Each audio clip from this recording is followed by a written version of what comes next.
My last question, this just came up, is something that I hear a lot from people, is when they're very zoomed in on having a great Facebook page or a great Twitter account, they always ask, well, what do I do? What can I do to get more followers? What can I do to get more Mm-hmm. fans or likes? Yeah. How do you answer those questions? If you know So how, you should tell people how. definitely, that's definitely a question we get all the time as well.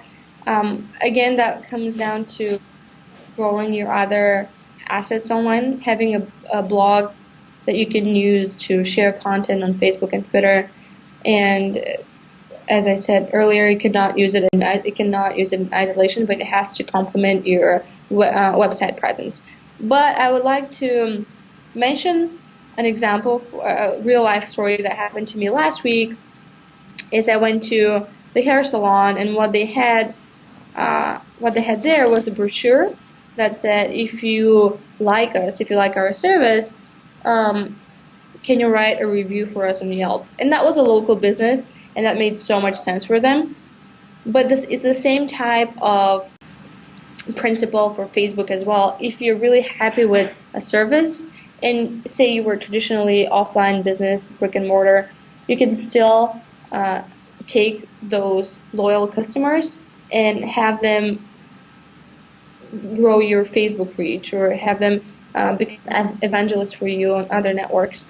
And I could easily see that Yelp brochure for local business be the same for Twitter, on Facebook, and a lot of people are following their advice, because when I visited their Yelp page, I could see all those reviews and they were excellent.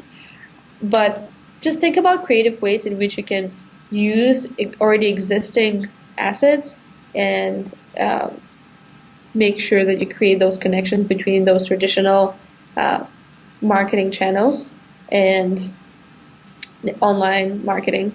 So another idea is to have people to write something on the receipt if you're a restaurant, for example, and to ask people to follow you, or write a review for you. So there's a lot you can do.